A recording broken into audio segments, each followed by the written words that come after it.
know what this place is. The timekeepers have built quite the circus. And I see the clowns are playing their parts to perfection. Big metaphor guy. I love it. Makes you sound super smart. I am smart. I know. Okay. Okay.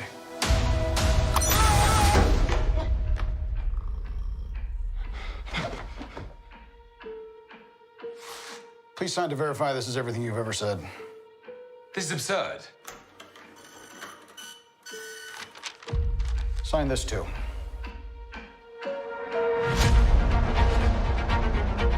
We protect the proper flow of time. You picked up the Tesseract, breaking reality. I want you to help us fix it. Why me? I need your unique Loki perspective. Do I get a weapon? Nah.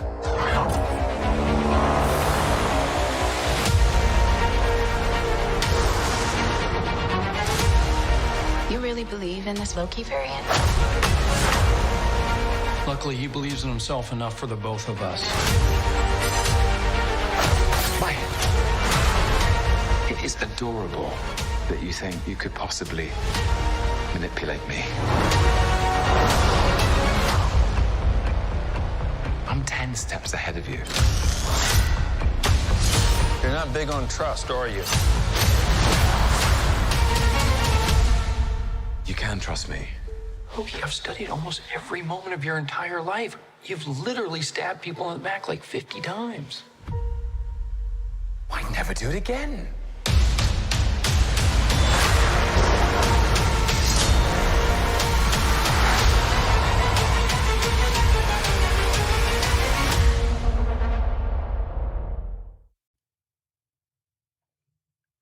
Hello and welcome. Oh no. Welcome, lowly Midgardians, to the periodic table of awesome. Sorry, I can't go on. I've got this this dolphin that's just on top of me. I'm Are currently you burdened with by a glorious purpose or a porpoise? porpoise. Oh, we love a bad gag here. Not proud. Not proud. How are you? Good. How is everyone? Sorry, I probably should have asked, a more direct question. Like, Yeah. Jill, how are you? I'm well, thank you, Quinny. How are you, Peter? Good. I'm well, thank you, Jill. Excited to be talking about Amazing. more Marvel. Does it feel like we do love that it. a lot? Just 2 weeks in a row. I don't know what you're talking about. It's not like there's only one thing, like that we're in this homogenous zone where all we ever talk about is just Marvel shit. We'll call ourselves the Marvelous Table of Awesome. No, wait, the periodic table of Marvel? Both of those All of work. these things. Yeah. Depends on the So, time. I yes, suppose. today we are.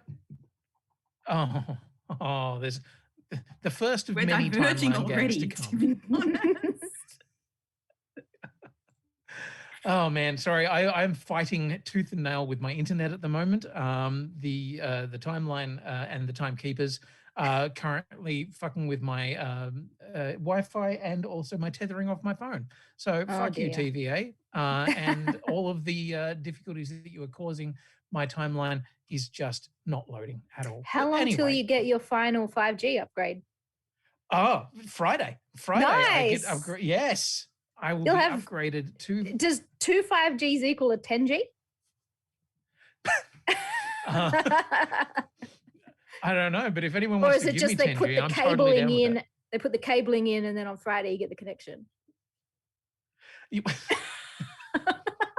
I'm concerned about the idea that there's now cabling.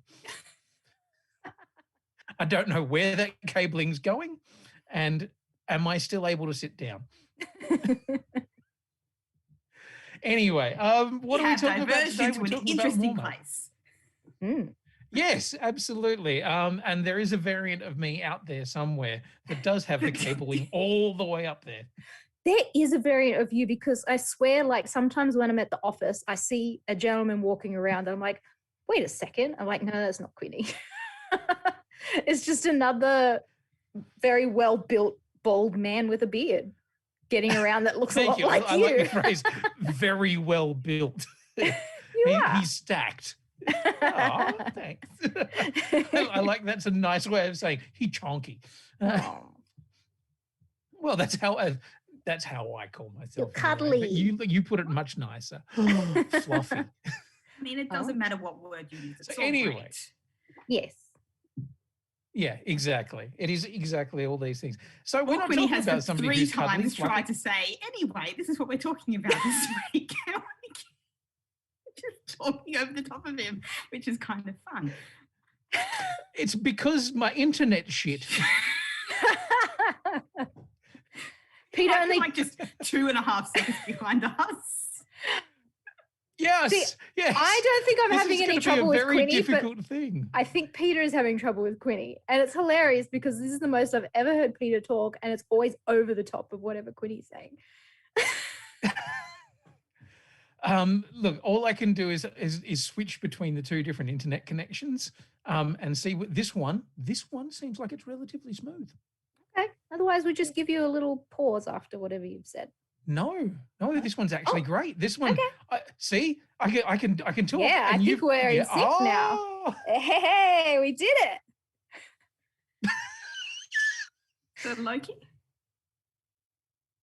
The best What's going part on? was the moment I did that, you just started going, "Hey, get back, get it." Great. So I was just like, "Oh wow, you know what, internet? Fuck you!" And the horse you rode in on.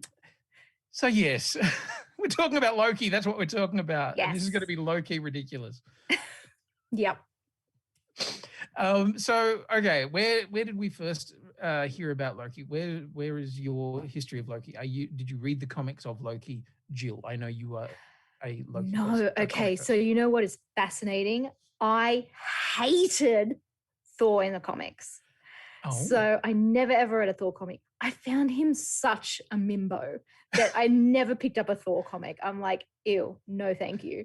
But Thor in the MCU, brilliant. Love it.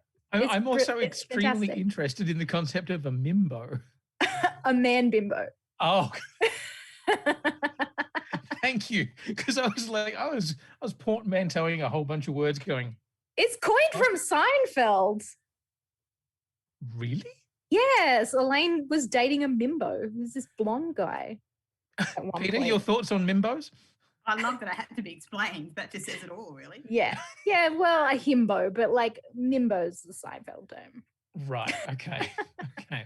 So not a big fan of Thor. I must No. admit, of all of the original sort of Avengers, Mm. he was the one that I was kind of like, how the fuck are you going to make this work? Like Real he's douche canoe in the Yeah. comics. and he's yeah. sort of, a Shakespearean sounding, Oh, verily. yes, forsooth and all this kind of stuff. How do you make that work and not be ridiculous Yeah. when you pair it up with the rest of the Marvel universe? And so I was, I was astonished at how good a job they did with that first Thor film. Yeah. Yeah, I liked the Kenneth Branagh movie, and it really it humanized Thor for me. And Hemsey did a brilliant job. I liked him. Hemsey the Mimbo. Oh, Um, maybe just a little. but did our boy Tom Hiddleston sort of resonate with you in that first Thor film? Yeah, I really enjoyed Loki. I think he's such a brilliant character. I have to say, I've enjoyed his journey over the MCU thoroughly, and found his death in Endgame pretty hard. I'm like, oh, he's finally he's reached that point where he's made the connection with Thor, and they're going to build this brilliant relationship together after 1,500 years of them being alive. I know, right?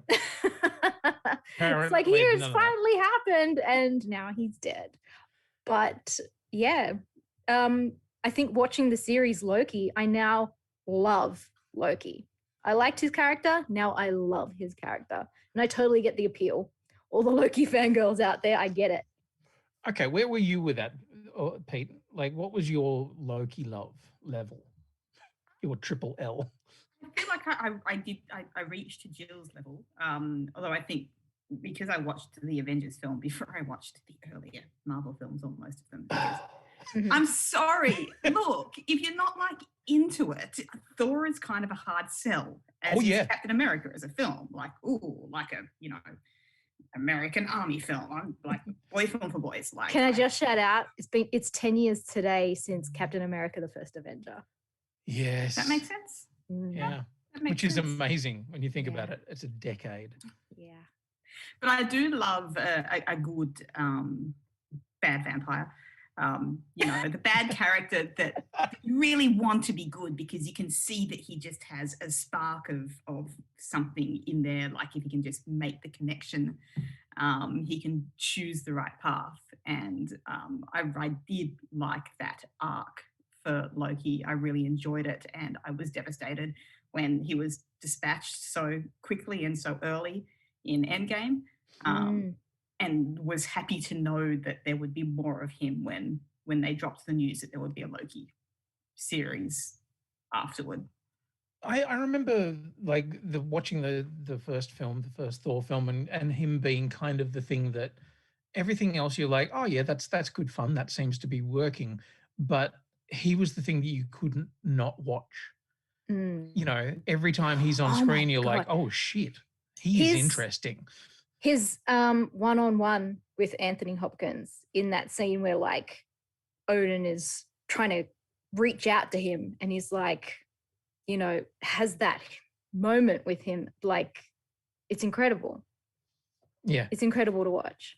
Yeah. And I've been doing a rewatch of all the MCU stuff. So recently I rewatched The Dark World, which I do still think is probably the weakest of most of the Marvel stuff. It's not great.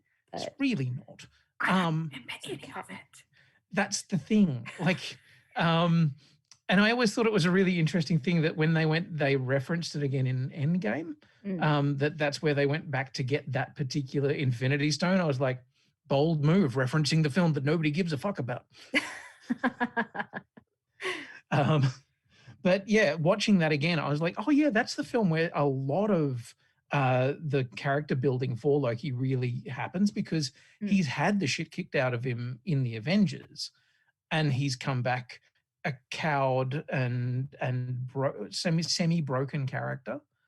And then his mum gets killed, and that's the film where Loki, like in the first one, like he's interesting. In Avengers, he's kind of your plug-in villain, but in that one, it's the one where you go, right, interesting. And also, Odin's a complete dick in it. Oh my God, worst father in history. Absolutely. Like, he's up there with Zeus in terms of shitty fathers from mythology. Like in Thor 1, he's like, oh, I can't deal with this. I'm just going to take a nap. And he's asleep for half the movie. Yes. He's like, oh, you guys will sort it out. Like, I'm just going to go lay down. I'm tired and Welsh. Yeah. Good. Well done. Thanks. Dad's having an Odin sleep because he doesn't want to deal with our shit. Hang on, it's 3:00 in the afternoon. It must be time for the Odin sleep, everybody. Turn the TV down. Dad's sleeping. Oh my God. That's just, an Odin We all nap. have the Odin sleep on Christmas afternoon. We know. After lunch, a little Odin nap. I love it. But anyway, we kind of had the first inklings that this was going to happen at the end of Avengers Endgame, where halfway through. Was it halfway through? Mm-hmm. Oh yeah, that's right, because that's where they went and did that whole time. A lot of shit happened in that movie. My word, I actually I rewatched it on Sunday. I did Infinity War Endgame double feature. Nice. Yeah, because I haven't seen it since. And immediately Peter's teeth are on edge. Yeah, I actually hadn't seen them since the cinema, and I'm like, it's been a while. I'm gonna rewatch them. Go, Peter. What were you gonna say, Pete? What were you gonna say? Sorry, I have feelings about Endgame that are unrelated to this conversation. They'll come back around when we talk about sure next. Okay. What I was a little bit worried about, I think, because the thing that I loved about Loki was this fantastic character arc where, you know, he has found his reasons to essentially do the right thing. And then at the end of Endgame, we realized that the Loki we're going to get in the TV series is not that Loki. That is the Loki at the height of his let's take over the universe evilness. Yeah. So I was a little bit worried about what Loki we were going to get in this series, because that's not the Loki I love. The Loki I love is the one that we lost in Infinity War.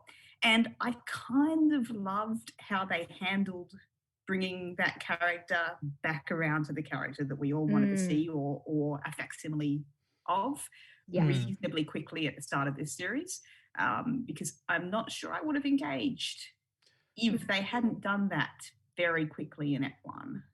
Yeah. And I think it was a very smart move to kind of shorthand through the character.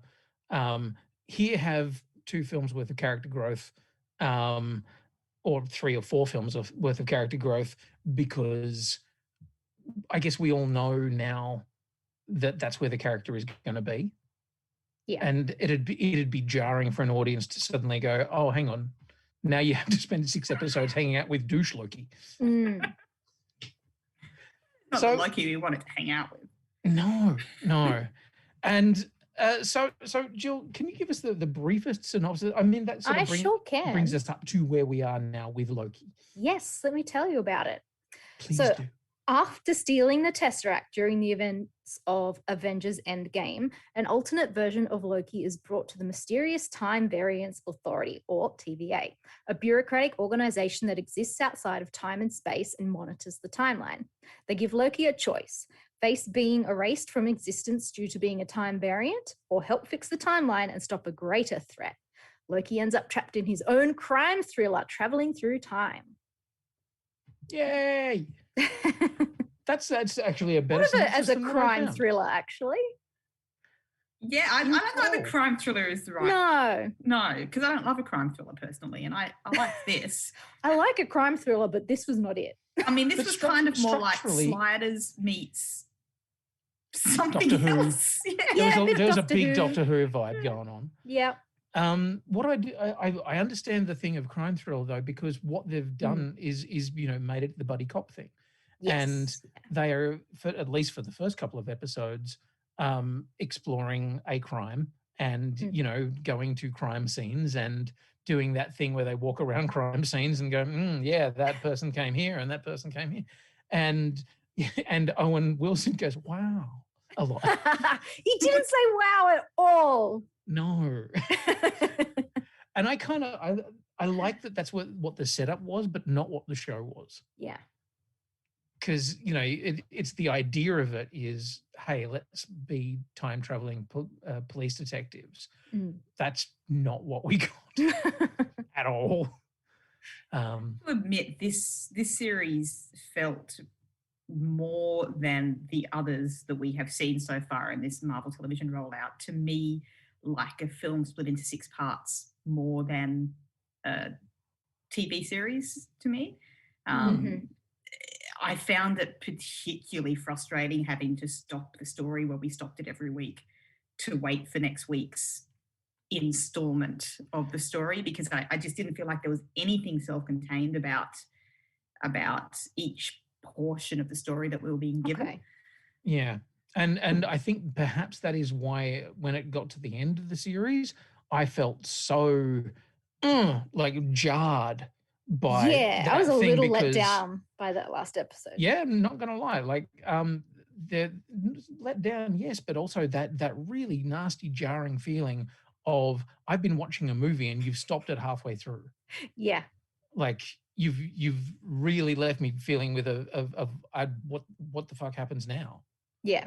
I've watched 5.5 hours of this, and now the last half hour is a dud. I wouldn't even go so far as to say dud, but it's like if it was a series, like if it was a normally put together series. It's like the finale of Game of Thrones.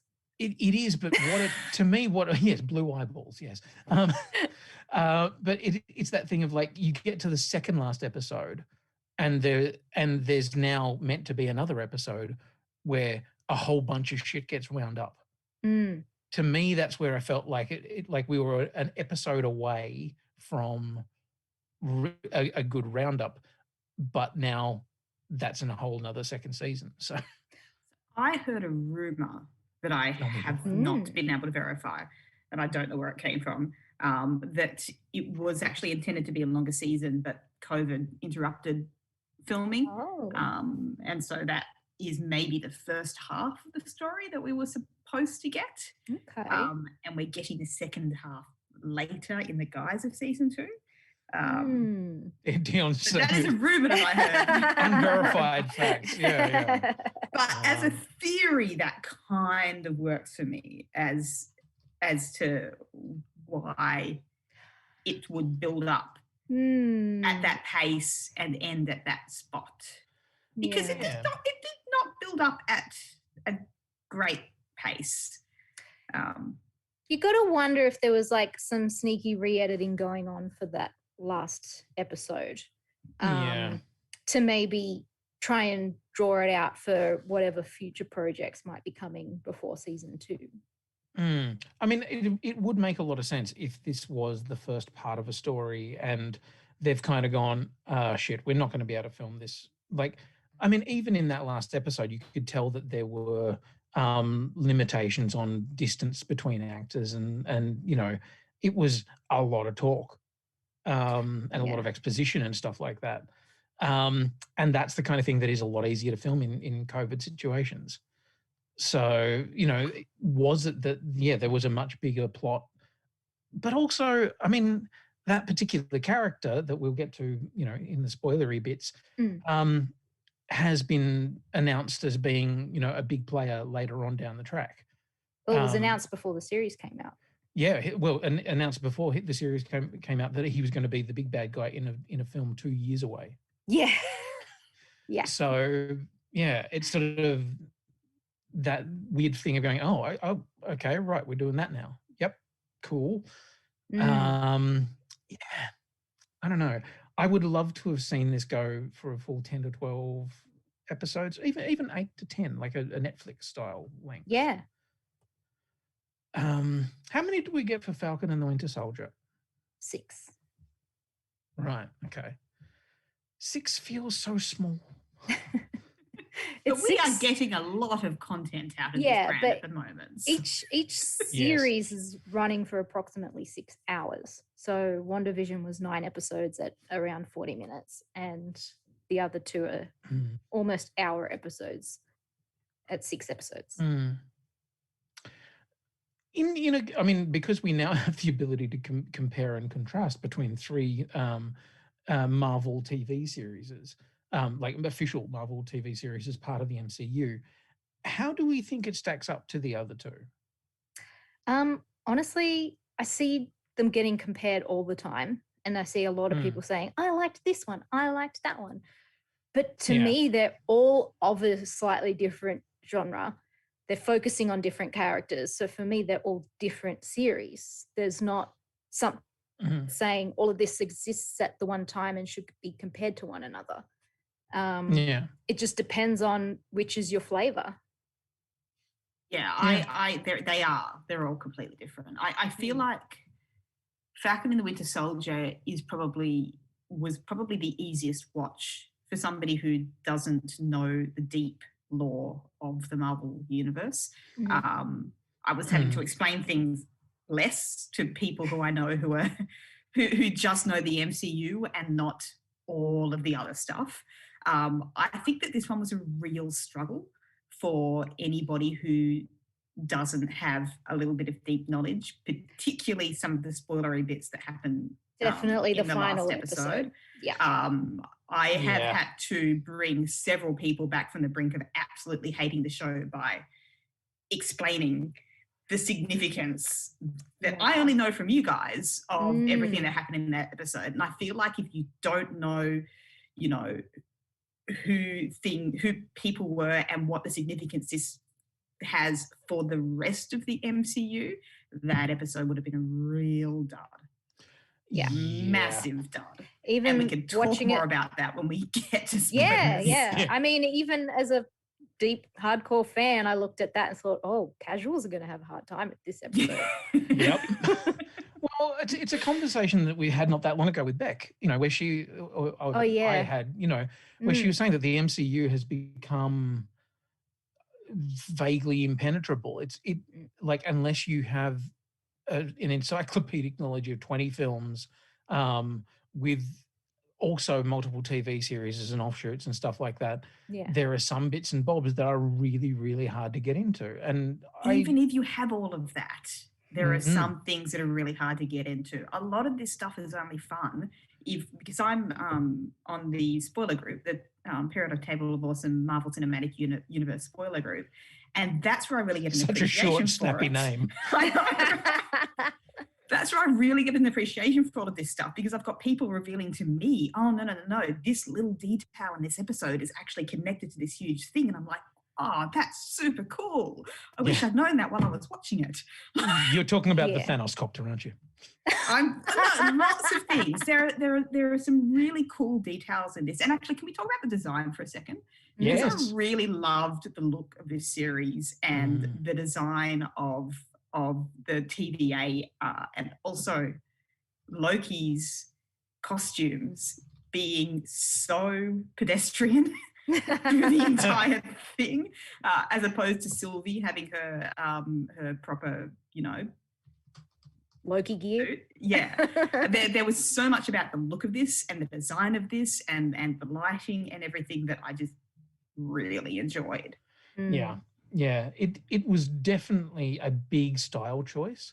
And I think one thing that I love about the three different series is that each one has kind of taken a leap in a different direction. WandaVision was such a strong idea. And the idea is sitcoms throughout the ages. And now we're going to play with, this character who has extraordinary powers, to explain why we did that. Falcon and the Winter Soldier was kind of an action adventure kind of show, but with a strong political bent. This one is weird and wonderful and colorful and not alien, but really elements of Extremely sci-fi. Extremely sci-fi, but also in that Brazil, that kind of, so the movie Brazil, sorry, and 1984-ish and things like that, where it is like the idea that hell and heaven is just a bureaucracy. And what if the most powerful entity in the entire universe and the entire multiverse, this incredibly powerful group of people, the TVA, is just a bunch of boring ass schmoes who, talk about having donuts and eating and pens, and they're getting around in this weird 70s inflected kind of thing. And I love that episode. I think it's episode 1, I'm pretty sure, where he sees the Infinity Stones. Yeah. And they're just in a drawer. And there's hundreds of them. There's double ups. Like, you're you trade collecting them like fucking cards. Pokemons. Yeah. Exactly. And I really love that, because what it immediately does, it says, okay, here's your stakes that you've known about. Here, we're up here. We're on a totally different level, but also it's bureaucracy and tedium, and that's fascinating. But yes, I agree, Pete. I love the look of it. What did you think of well, actually, I don't know, maybe this question is getting a little bit spoilery. Look, I'm guessing that most people have actually seen it. I was going to say the Void, and how different that was as a staging to where we'd spent most of the film, which was inside the TVA. Oh, because that's kind of where it's kind of like, ooh, it's getting interesting now. Yeah, I love the Void, because and to be honest, that was kind of what I was hoping there'd be more of, from the first trailers and everything that we'd seen. I was really hoping that we were going to get a whole bunch of weird shit. Like, you know, as Peter Quill would say, I'm going to Yeah. make some real weird shit. And you know, I love the idea of going to lots of different points in the timeline and different, you know, weird things. And that bit in the trailer where it's revealed that he's DB, whatever his name is, the guy on the plane, the hijacker of the Oh, plane. right. Yeah. The chat will Cooper. remind Cooper. Thank you. You know, I love the idea of it being like this weird time jumping kind of. That you was can go such anywhere. a red herring, and I was really mad about that in the trailer. Yes, because I there thought, were a lot of red herrings in the trailer that made me Yeah. think that this was going to be a completely different series Exactly. to what it was. And I Yeah. was a little bit pissed because yeah, the series that the trailer was selling, I would love to watch that series. That would be right. really fun. So to me, it kind of felt like, oh, right, well, they're variants, so they can go and do things that other people can't do, and maybe that's how, you know, in a Whovian way of like, oh, it turns out that this famous mystery from history is actually the Doctor, and Yeah. so, but this time it's actually, oh, Loki's Loki. doing all this stuff. That's exactly what I thought it was going to be. Yeah, Yeah. that would have yeah. been Would've been such a fun heap of fun. series. Yeah, And I mean, in some ways, that's almost what Legends of Tomorrow is doing over for DC. yeah, Like there's this goofy time traveling, you know, jump in, everybody have a fun time kind of thing. This one, I think, almost is bound by the marvelness of it all. yeah, Like it is bound to tell a big story. yeah. And I think maybe that hindered it a little bit, especially in the finale. Yeah. Like that last time, the last couple of episodes where you are in the void, that to me felt like, you know, what the whole thing could have been a bit more like. Mm, You know, when you've got that beautiful moment where you see multiple different Lokis, yeah, and then a ship comes crashing down from the middle of nowhere, and it's the fucking ship from the Philadelphia experiment. You know, that kind of stuff is fun, and that's what I wanted Yeah. more of. yeah, same. Yeah. So, did we like Tom throughout the whole thing? Yes, yes. Sorry, I just love seeing both Peter and Jill go. He is just so you know- brilliant. Yeah, like, he's fun. it's not even like a level of attractiveness, okay? It's just like he loves playing Loki, and you can tell. He Yeah. just brings so much to the character and is having an amazing time. And I think, yeah, I love it. Okay, so then agree. He's not like he's not certainly not on my list of top 5 hottest Marvel He's heroes no Chris slash Evans. villain. No Chris Evans. Exactly. he's not one of the Chris's at all. No, he could be a it's- Chris. He could- Yeah. He's lovely enough to be a Chris. It's more just kind of enjoying somebody having fun with a performance. Yeah. That is fun. I really loved the scene where they're in the train and he's drunk and singing and there's just this really sweet, beautiful moment there, and there are quite a few kind of little moments where I'm like, oh, these were the depths of Loki I always wanted to see. Yes. Giving the people what they want, that's lovely. Yeah, actually, one of my favorite things out of that is he's singing in Norwegian, I believe, and when somebody says, "Are you drunk?" He says, "No, I'm full." The word "full" in Norwegian is drunk, I think. Yeah. Yeah. Fool. Full, Yeah. Fool. which was just a very, very nice, neat little piece of language that only the Norwegian speakers would get. Yeah. And You what about, you could explore the depth of Loki anytime you want. about Sylvie? Do we want to talk about Sylvie? Is that too spoilery? Well, what She's she's a big 3 part of the episodes in? series. If you've seen a trailer, then you've seen Sylvie. Yeah. I thought I think that was always going to be an interesting thing. And there was a point where early on I was like, are we just going to get multiple different variant Lokis and they're all going to be Tom Hiddleston having a lovely time? Yeah. And then when the first one showed up as being Sylvie or, you know, Lady Loki or whatever you want to call her, I was like, oh, okay, cool, right. Interesting. I was slightly frustrated by the fact that they seemed to have to make a relationship out of it? I don't know where to go with this because I know so many people are like, oh, Marvel always trying to shoehorn the romance in. But you know what? We haven't had one single Marvel rom-com at all. And I'm not saying that this is a rom-com series, but what's wrong with a bit of romance? I mean, don't get me wrong, the Natasha Bruce thing was no. But I kind of was really into this. I know they're the same person, but you know what? There's that moment where Loki's talking about Sylvie and saying, you know, she's brilliant and she's amazing and she's all this. And I'm like, that's all the good stuff in you too, honey. It's like, oh, you're learning to love yourself. Yeah. And as Jess Angela said, Loki is the person most likely to fall in love with himself. See, I don't see it in a narcissistic way. I see it in a finally realizing his worth kind of way. Because love that. Yeah. I love that. Yeah. Because he had to admit in episode 1 that he was a weak person that puts up an act to appear strong. And I'm like, oh, baby.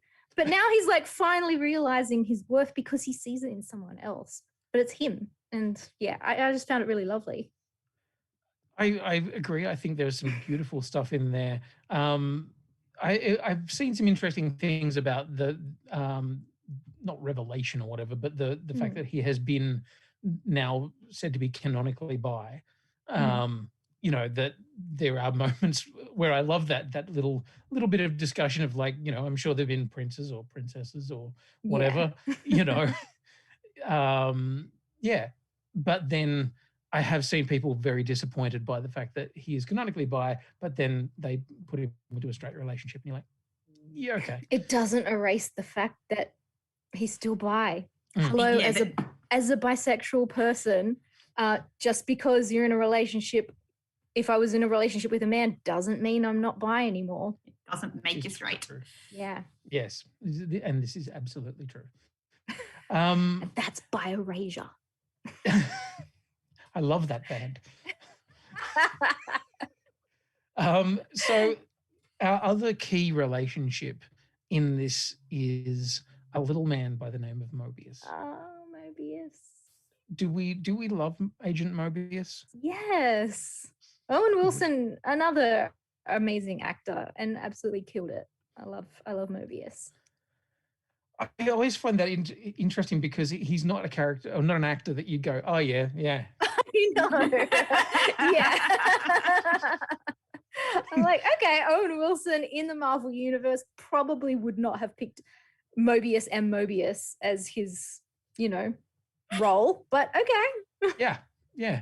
But then again, I think these Marvel series have been wonderful at giving us a surprising secondary characters who you fall in love with. Yeah. You know, in Wanda, we got the return of Jimmy and what's her name, Kat Dennings. Yes, Darcy. Darcy, thank you. And you know, these characters that you're like, oh yeah, I love those guys. Yeah. And I think Mobius is the standout weird casting. Yeah, and like if someone can come away from watching this series and like, hey, give that guy his own show, then you know it's a success. Absolutely. And I love Rob's suggestion. If Mobius doesn't finally get his jet ski, which I think we're all hoping for, needs to be in Florida in 1984 as a background extra on Trevor Slattery's TV pilot. Oh my God. Yes. That would be amazing. Yeah. And as Karina was saying there, we need all the side characters to just meet up and have a big ensemble special. Which I'm down for. I'm so down for. So an interesting thing about Sylvie, there's a lot of talk that she's sort of partially, you know, Lady Loki. From the comics, there is a character called Lady Loki, but also a character called the Enchantress. Yes. Now, have you read any comics with the Enchantress in it, Jill? I wouldn't say I've read comics, but I know of Enchantress and who she is. Right. Okay. Yeah. Yeah, I haven't. So it was kind of an interesting thing where I was like, oh, I don't know anything about that. And Yes, Dion, if you could get Kevin Feige on the phone, yeah. Let's just save the chat and we'll send it on. So we got 6 episodes. Were there? Did you feel like it had any kind of dead spots or any or really strong episodes that really stood out for you? I think episode 5 was gold. I loved Episode episode 5 was 5. chaotic. Yeah, but I think that is Loki in a nutshell. Chaos. Yeah. The dead spot for me was episode 6. Right. Yeah. Yeah. I, honest to God, was falling asleep. Ouch. Yeah. That's a telling statement. And I was so excited for this scene. I thought, oh, this is going to be amazing. And I was just so tired. And I'm like, there's a lot of talking and not a lot of other stuff happening. Yeah. Talk. Should we talk about how much we liked or didn't like this so that we can go into a spoiler section? I feel like that's probably a good about our idea. issues with that app. Yeah. Okay. Yeah. Okay. So do you want to kick us off, Pete? Yes. I mean, look, it's kind of a tough one for me because I had a lot of fun. Yeah. Like I had a lot of fun. It's really hard for me to pick big holes in it because there was nothing about it that really pissed me off. But it wasn't like, I'm not like running down the street grabbing people and saying, you've got to watch Loki. Like other things. Like Ted Lasso? Ted Lasso. By the way, thank you for coming into a chat last night and just going, Ted Lasso! And then leaving. I'm going to say 87. Okay, nice. Which, like, it feels high, but it's only because I can't think of a lot of things that I didn't like about it. You know, the ending did fall flat for me, but I am giving a lot of benefits of doubts for setting up some really interesting stuff to happen in another season. So I am letting it off the hook. Okay. Yeah. That's fair. Jill, give me a number. Ooh. 90. 90. 90. You know what? The series for me, it just cemented Loki as a favorite character now. There were so many Easter eggs throughout the whole series. And for me, I love that kind of shit because I'm just like, I know what that is. Yeah. And yeah, I don't know. I'm one of those sickos that goes for all of the deep cut stuff. But it was such a fun series and I enjoyed every aspect of it. I thought it was so cool. And yeah, I mean, it's a lot of exposition in the final episode to set up for things that are to come. But I just want to say Loki-gator for best Loki. I hate to say this, but can you, I don't know of a way of saying this nicely. Can you make it so that we can read it better? Yeah, like, so scroll around a little bit to the side. This There you go. Fuck around and find out. Yeah, he I will love take your hand off. I love it so much. And I also love that you were like straight out, let's make a fucking t-shirt out of this. Yeah. It's on my Redbubble. Ask me after the show. Not a problem. I'm sure that we will find it in the actual show notes. That's right. Show notes on the website. Ooh. I'm going to give it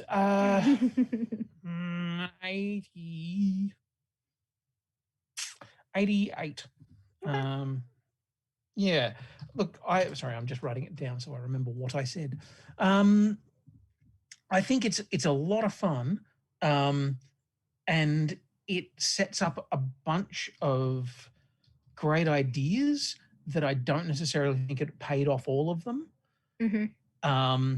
And I think if it had had a stronger wrapped up ending, Yeah. I probably would have rated it higher, but I really was kind of at the end of it going, oh no, hung the fuck on.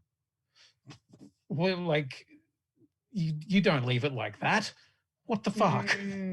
And that's, yeah, that was frustrating as hell. But I also, like, there's a part of me going, cool, good. We get another season. That's awesome, great. Yeah. But then there's another part of me going, but you really didn't give us an ending. No. And that's a thing, and I'm not into that. Bit unsatisfying, really. It's so you spend the bucks in the cinema next year to see what happens. In Doctor Strange in the Multiverse of Madness, or once again, I keep finding myself going, how does this all play together with the rest of the upcoming slate? Because every time something new comes out, you're like, so where do the Eternals fit in with the TVA? Yeah, I saw a theory the other day that maybe they have never stepped in before because they haven't had a multiverse appear like we have now. Maybe this is why they're stepping in. Maybe that could be the plot line for Eternals. Well, do we want to have Mr. Music play us a clip, and then we'll dive deep on that? Thank you, Yes, Mr. yes. Music. And here's a clip. My favorite clip. Why the hell is there an alligator in here? He's a Loki.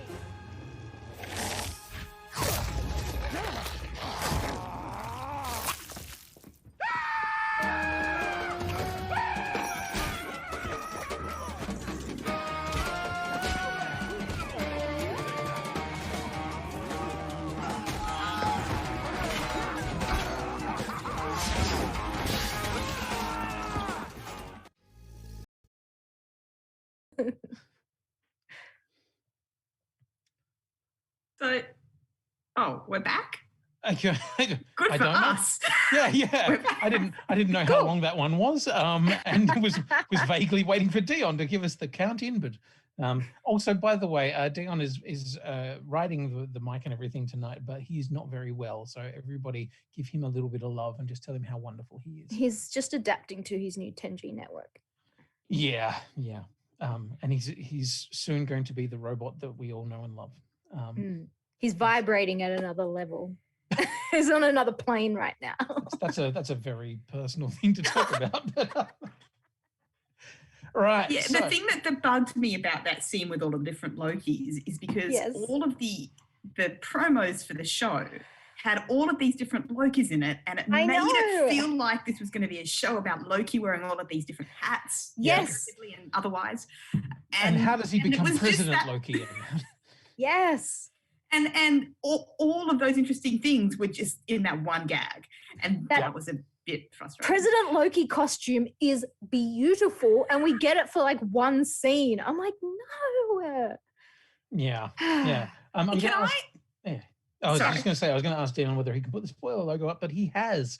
Lovely. Yes. I need to ask a technical time wibbly wobbly question. Sure.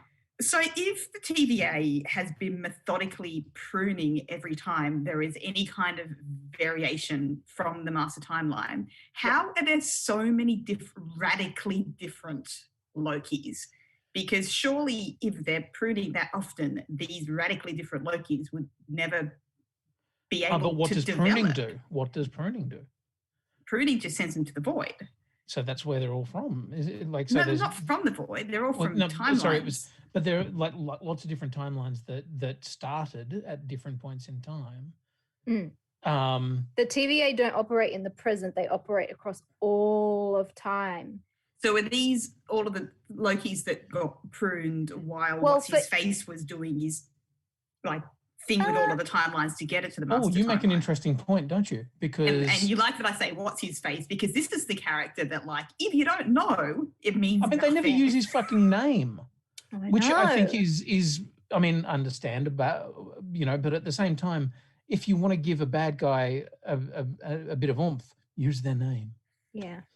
But yes, Predator Kangaroo is right. What I mean is, how are they diverging so far before they're pruned? If that's what the TVA is doing. And also what we were actually talking about is the concept of the multiverse already existing, because for there to be a croaky or a Loki-gator or He's not a crocodile, it's an alligator. Yes, I know. And that annoyed me the fuck out of me when people were calling him croaky. I'm like, it's an alligator. Yeah. So a Loki. Yes. So, alligator Loki or whatever. that would come from an alternate universe, not from somewhere earlier in a timeline. That is a parallel version of the universe. So that is a whole universe of crocodilian Asgardians. Like, as is Throg. A multiverse. Yes, that is the nexus point. That's okay. The branch off a timeline is not an alternate timeline to the major timeline. It becomes a multiversal timeline. So it's a whole other parallel universe. I get that and I understand that, but what we're saying is that everything that's in the void must have been being pruned from multiple different universes, not the one sacred timeline, because according to us, the one sacred timeline is the one thing. So the void is every timeline smushed together. So maybe they're all there from when what's his face, Evil Time Man, created what did they call the one timeline? Person, the one who one who remains. The one who remains. Yes. Yeah.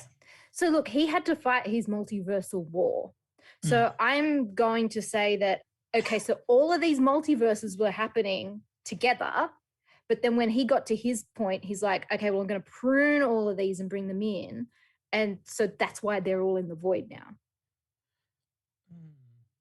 So all of those things happen concurrently, but now they don't, and there's just one. So everything else is now in the void. I can live with that, but until the last episode, that was very confusing. Right. Yeah, it was very confusing, and like the more I think about it, the more I go, okay, so this concept of there being multiple Lokis and stuff like that automatically means that there are lots of different timelines trying to shoot off all the time. Yes. But they exist for a certain period of time. So Sylvie had at least 10 years of her timeline before she got pruned. Because it probably wasn't coming up to that red line. It might have just been doing a bit of this. I don't know. Yeah.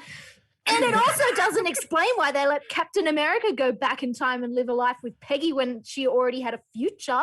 Well, that becomes a multiverse. And the Russos have already said that there is they're of the belief that him going back creates a split universe.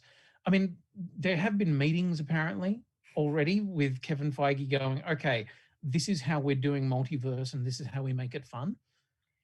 Do we make it fun or do we make it make sense? And I mean, there's a part of me that is very scared. I mean, whatever makes sense. They're just making up their own rules as they go. They can do whatever the fuck they want. They're Marvel. So the running theory is that they allowed that to happen because that's the way it was supposed to go, right? They only prune things that weren't supposed to happen that way. Yeah. And that's, again, very loose, very wibbly wobbly, but I can live with that. So here's my other problem that happened is not knowing who Evil Time Man is. Most of this series and I knew that you guys were all being like, oh, maybe it's such and such, the Mephisto, but not Mephisto. Yeah. And I was like, I don't know who that is. So as a non-person of knowledge, I was really in with the theory that it's all just another Loki variant. Yeah. And then when we get there and we find out his name is He Who Remains, and I'm like, well, Loki's survive.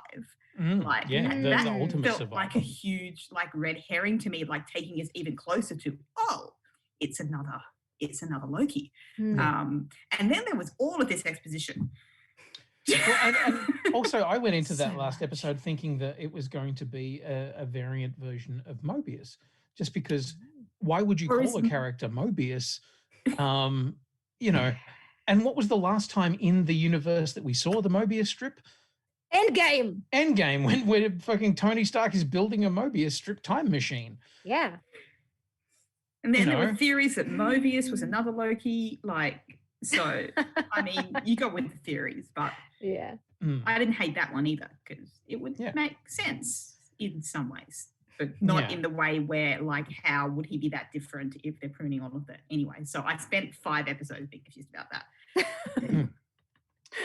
But yeah, instead we get He Who Remains, who fans of all the comics and everyone who'd been watching the announcements of, you know, characters who were coming up in upcoming films, like, which is such a weird thing. Like, we spend so much time trying to avoid spoilers about stuff.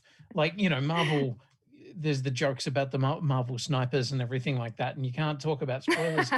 And yet, a year and a half or 2 years out from a film, they've already announced that a particular actor is going to be in it and they're playing this particular character. And you're like, oh, okay.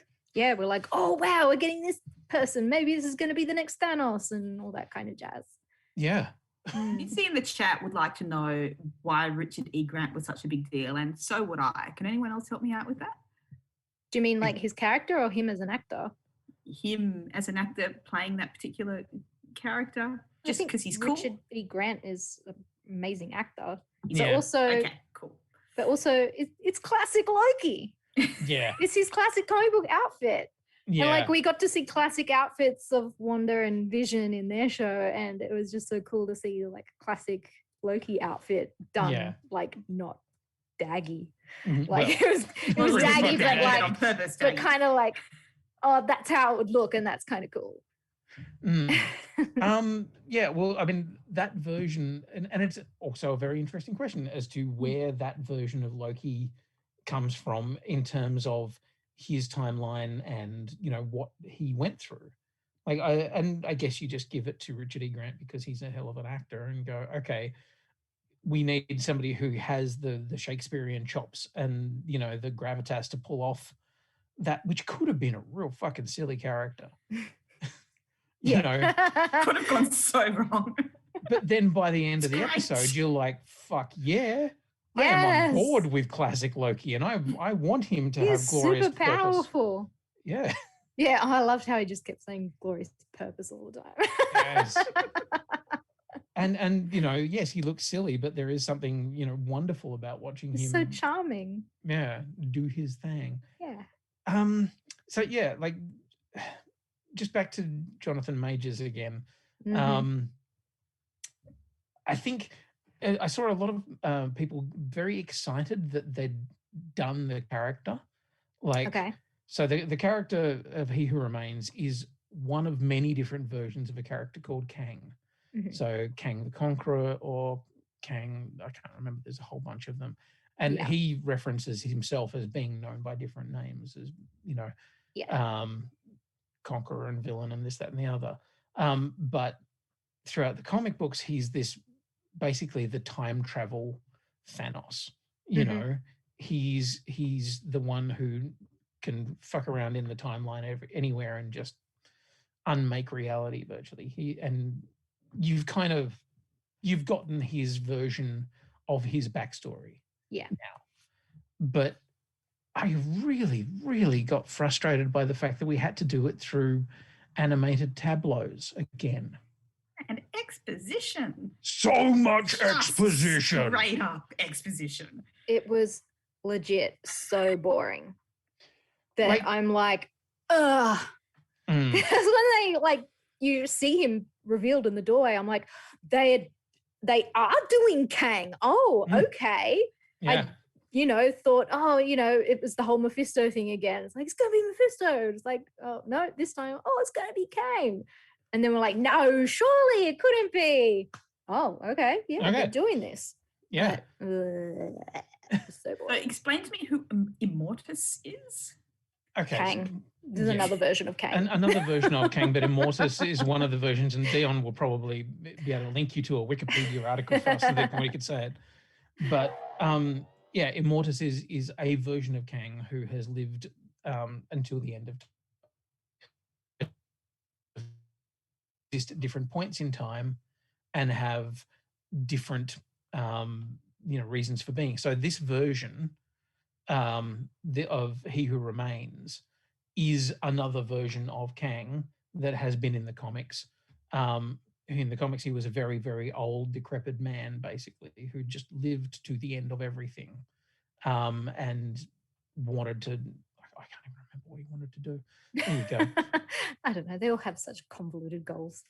Yeah. And the interesting thing about it, as Amy has just put into the chat, one of the versions of Kang, Immortus, whatever, is Nathaniel Richards, who is Reed Richards' grandson, if memory serves, or son. I don't know. Descendant. Yeah, well, yeah, sorry, yeah, descendant from the 31st century or whatever. Reed Richards being the guy who's, one of the Fantastic Four, which is one of the upcoming movies that has. Gonk.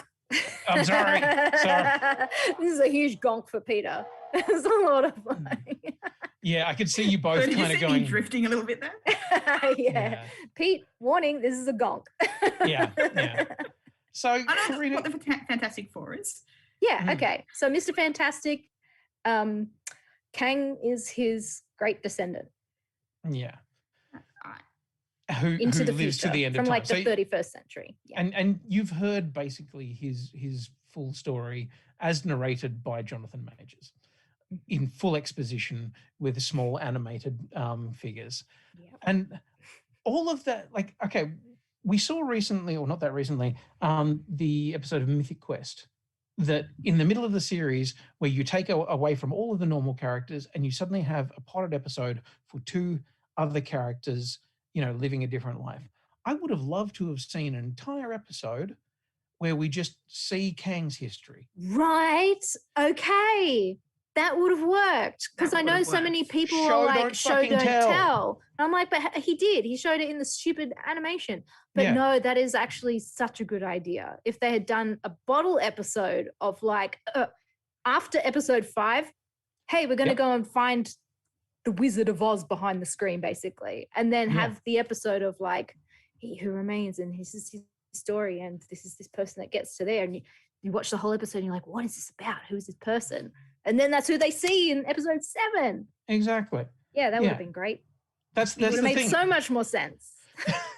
It felt so much like one of my fucking most hated parts out of Guardians of the Galaxy 2 is where Ego telling Ego, the living story. Planet, is narrating does his the story. same thing. And I was just like, oh, you lazy motherfuckers. Yeah. Okay. Now I get it. That makes sense. That was my pet hate, because it's like, yes, you've got all the monologues, great. You've got a great actor who does an amazing job of it. But fuck. Yeah. Just Give give him us more to that do. episode with like no explanation. Just show us everything. Then when they meet each other in episode 7, you're like, oh, it all makes sense now. Yeah. And I mean, it's a fix. It's an expensive fix. Yes. Yeah. Exactly. But that's what we're all about here. Fixing the things that I are mean, wrong. I don't think they have cash flow problems over at Disney Marvel. No. So I think we should go back and reshoot it. And then we'll just insert it into the series from now on, and it'll be fine. Perfect. That will be absolutely spot on. Now, here's why I, after all of that, though, forgave that episode. Because you get to the end of the episode and you're suddenly like, oh my God, it's Marvel sliders. Yes, because now they've I do love a good slider. shown up where they think they know what's going on, but it's really not their timeline. Yeah. So then I was like, you know what? Whatever that was, back on board. Yeah. Back on board for Loki. Heartbroken that his friend, his only friend in the world, doesn't remember him now. Like, that's terrible. Poor Loki. Heartbroken that Sylvie is perhaps not as into him as he thought. She done fucked up. Yeah. Oh, yeah. Or did she? Maybe she got the result she wanted. Well, she certainly got the result. Well, she got the result that Feige wanted as well. Yes. She got the result that I understand that we all needed to get to the next stage of this Marvel Cinematic Universe, right? Because we're just about to run into an entire animated series about potential different universes. Yeah. And that I'm super Something fucking excited about. Multiverse of Madness, which I'm assuming the multiverse needed to exist for. Yes. Yeah. See, and there are so many things in it that are visual cues that I found really interesting, that I was like, I wish that we'd had perhaps more time to expand upon, and less of just, here's a tiny little animated character that explains it. Like, I want to know more about Miss Minutes.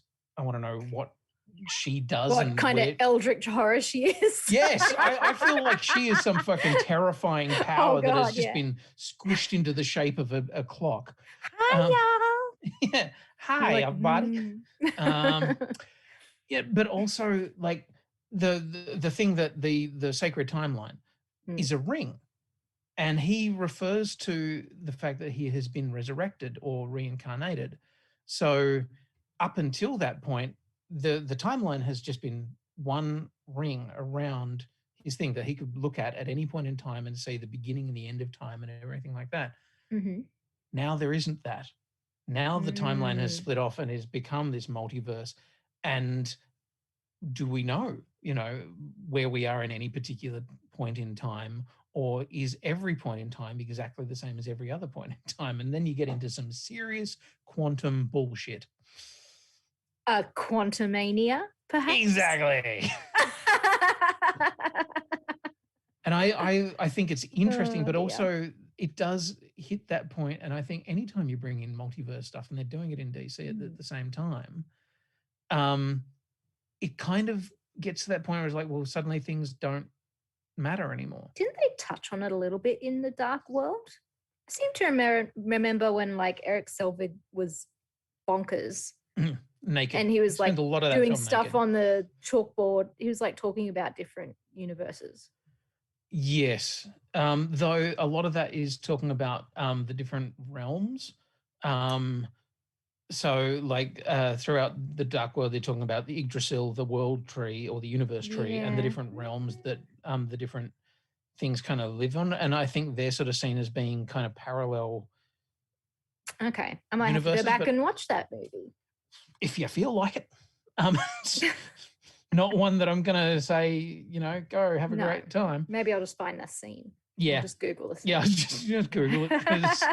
Like I really wanted to like it, but I found myself just getting more and more disinterested as it went on. So, yeah, I don't know. Like, I think there are some great moments in this, and then there are a bunch of other things that you kind of like. That was a really good tease, but didn't pay off. And yeah, it ended very, I want to say not badly, but it ended on a very strange note of like, and that annoys me. But it gave us the Loki-gator. I love I feel like we rated it too high after you've like come down to that No. time, Quinny. No. I still think it is a lot of fun. But I do feel like there are just like the ending point really doesn't live up to the rest of the series. Yeah. Which is bizarre because it is giving fans exactly what they want. Yes. So what's the next big step now? What's the next release? I know that we've got What If coming, but I'm assuming that that's not going to really propel any of our current MCU timeline stories forward. I don't think so. Is it Doctor Strange that's going to be our next installment to this story? Well, it could be Spider-Man. Yeah.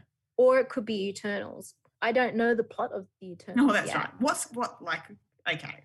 Yeah. I'll save the question of what Eternals and why for another time, perhaps.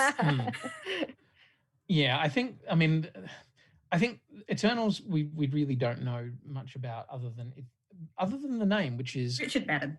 Yeah. I mean, whatever. And I know there are a lot of people who are very angry about Eternals. Jill being one of them. Yep. Only because of that one trailer. No, I don't like them. It was out of context, Jill. Maybe you should give them another chance. Maybe. Yeah. Look, I'm still going to watch it. But with the name like Eternals, it's an interesting idea that if they do live forever, are they people who can see a timeline breaking? And that could put them in a very interesting place. I'm pretty sure Spider-Man is going to be the one that really kind of forwards the multiverse plot, because we know that it's got spider villains from other universes now. The Alfred Molina Dr. Octopus from the Tobey Maguire films is in it. Jamie Foxx, Electro's in it. from the Andrew Garfield Andrew, film. thank you. Yeah. Couldn't remember his name. Jay And- Jonah, who we saw at the end of like No Way Home. So Yeah. like, yeah. There's very definitely Variants? some kind of weird multiverse. And also, I mean, hell, Spider-Man Far From Home had references to multiverse stuff as well. That what's his Yes. name? Mysterio said that he was from an alternate universe. Mm. wasn't, but I was gonna say, wasn't he lying? Yeah. Didn't that get everybody excited for a second? And then they were like, Yes. "Ah." It's Mm, another boner joke. yeah. Missy asked the question, does the threshold mean that every being in every timeline now exists simultaneously? Well, Possibly. kind of, yeah. Mm. The threshold was the point where you could no longer put a sacred timeline back together. I think that's what the idea of that was. But also I felt like it was the point where the ring stopped being a ring. Mm. And could no longer return back on itself, Ouroboros itself or whatever it needed to do. Got some pretty fucking heavy duty concepts in there, didn't it? I mean, if he pruned it all back once, then surely he could do it again if he really wanted to. But the question is, what version of He Who Remains ends up in power at the end of that again? Yep. I guess. Yeah, and I mean, if that is where we're doing is let's have another war. Let's have a time war, where multiple Kangs and multiple. I mean, is this now going to be the filmic version of Secret Wars? Fuck only knows. I thought they were doing a TV version of Secret Wars. Yeah, I think they are. So, which I don't know whether. I mean, there are so many things in the comics that over the years that they've done, like Secret Wars, where it's all of the that were big crossovers in the comics that are now kind of like, big crossovers in the movies. Which are they going to be the same thing? Probably not. Who knows? It's just so big. It is. It keeps expanding. It does. And I think that was something I was a little bit surprised at after WandaVision, which was still, a relatively small story. It was a town. Falcon and the Winter Soldier was a bigger, more sort of around the world kind of story, but it was still quite small. This one's a very big story. Mm. Yeah, it's like behind the scenes, but big. Yeah. Big, it's big, but you don't know it. And that's not something we're going to talk about. For another time. What are we talking about on Friday? Oh, well, Dion, I'm hoping he's going to get bigger and better. That's what I wanted. Because it is time for Dion's JCVD retrospective. I need you to know that Dion has been joking about this for about 5 years. Ever since we started, every time I was like, what should we do next week? He's like, JCVD Reese. And I was like, I don't want to do a JCVD retrospective. And he's like, I'll do it myself then. Yeah, and he is. So anyone who wants that on Friday, that's he's going to talk about Friday. Going to talk about Kick Puncher. Yeah. Yes. And you can all watch it and go, damn. And next Tuesday? I kind of wish we were talking more Marvel next Tuesday. The Tomorrow War. Oh, spoiling my own review there, aren't I? I have many thoughts about the Tomorrow War, which is significantly more than the people who wrote it. Should be a fun one. Yeah. Come along. So you should all get onto that one, watching that one as soon as you possibly can, because there we go. Yeah. I love that the chat's now like lighting up with how shit they think it is. Let's save it for next week. Let's talk about a fun talk about it. Yeah, it's funny. I had a chat with the lovely Annie McCann last night from Reader's Review. Who, she was saying, what is periodic table of awesome about? What do you look at? And I was trying to say that we try to look at things that are awesome, And the way that we review things is we start with 100% awesome, and then we just take things away for things that aren't so awesome until we get to our score at the end. And And then she's like, oh, that sounds really positive. And then sometimes we review shit. I was watching you say that, thinking next week we're talking about Tomorrow Wars. So, Exactly. you know, Yep. That was what was going through my head. see how we go with that. Oh, You know what? And Some Karina's like, people no, have told watch me more that trash. It's really good. So What's that, sorry? some people have told me that the Tomorrow Wars is really good. So, you know, we can have I wouldn't say it's really good. an impartial adult discussion about its, Yeah. you know, cool. So yes, it's busy times. Join us on Friday, of course, for the JCVD, or next week for the Tomorrow War.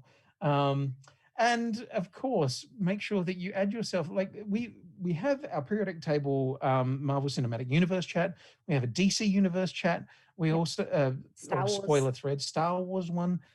For a while there, we were running them for every movie that came out. Virtually. It was like, here's the Spider-Man one. Here's We just this one. narrowed it down to universes now. Yes. And we do also have to make a bit of an announcement because Dion will yell at us if we don't. Do we have a Stevie Wonder track, Dion, on the sound deck? Yeah. I mean, if Happy birthday to you. Dear to Happy you. birthday. Happy birthday to you. Happy birthday. Of course, we're talking about the lovely Idella. Context Yes. might help there, not, you know. I mean, anyone whose birthday it is today. Yes, happy birthday to you. anyone. But especially yes. happy birthday to our friend Beck. Yes. Yes. Yes, she does deserve a round of applause. She quite regularly has joined us in the past to talk about movies and TV things and stuff like that. But at the moment, we are all in the wonderful world of ISO. And one of the hardest things in the world is to have an ISO birthday. Mhm. And I think she has done it with pretty bloody good grace and aplomb. You know, you'd be well within your rights to kick a bit of dust around and go, birthday's bullshit. But she has not done that at all. No. She has been wonderful. So happy birthday, Beck. Right. Well, I'm gonna, who is on at the moment? I'm just We're saying going to who else raid is- somebody. We are going to raid somebody if my internet works. Not fail to load the module. That's super Cool. super useful. I'll If do there's- that then. yeah. I'm like, I could guarantee you that there's somebody else on, but I Yeah. can't see him. So whatever. Go and find them yourself. Improved. It's fine. Oh, everyone's been Yes. improved. All of the other Well, streams. the rest of Twitch has been pruned. Yeah, we are the only sacred timeline. Rawr. Fuck around and find out. Rawr. Lovely. Thank you, everybody. I have been Quinny, I've been Jill. I've been Peter. and we've been the Periodic Table of Awesome. Thank you and good night. Bye.